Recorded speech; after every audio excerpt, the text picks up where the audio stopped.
കാർഡ്ബോർഡൊക്കെ വെട്ടിക്കൂട്ടിയിട്ട് ഒരു സാധനം ഉണ്ടാക്കിക്കൊണ്ടിരിക്കുമ്പോഴാണ് കേട്ടോ എന്നാൽ പിന്നെ ഇതിൽ ബാക്കിയായിട്ടുള്ള കുറച്ച് കുഞ്ഞു പീസുകൾ വെച്ചിട്ട് വേറൊരു സാധനം ഉണ്ടാക്കിയാലോ എന്ന് വിചാരിച്ചേ. അങ്ങനെ തുടങ്ങിയ പണിയാണ് കേട്ടോ. അപ്പോൾ ഇതേപോലത്തെ കുറച്ച് ഷേപ്പിലുള്ള കാർഡ്ബോർഡ് പീസുകളൊക്കെ കട്ട് ചെയ്തെടുത്തിട്ട് ഇങ്ങനെ ഗ്ലൂ ഗൺ വെച്ചിട്ടൊക്കെ ഒന്ന് ഒട്ടിച്ചെടുക്കുന്നുണ്ട് കേട്ടോ. ഇതിൻ്റെ ഫ്രണ്ടിലായിട്ട് കാണുന്ന ആ പീസിൽ മാത്രം ഒരു ഹോൾ ഇട്ട് കൊടുത്തിട്ടുണ്ട്. ഒരു റൗണ്ട് ഷേപ്പിൽ വരച്ചിട്ട് അതൊന്ന് കട്ട് ചെയ്ത് കൊടുത്തിട്ടുണ്ട്.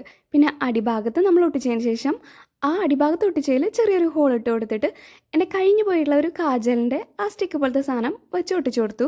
പിന്നെ അതിൻ്റെ ഏറ്റവും താഴ്ഭാഗത്തായിട്ട് ജെല്ലി മിഠായിയൊക്കെ മേടിക്കുമ്പോൾ കിട്ടുന്ന ഒരു പാത്രമാണ്.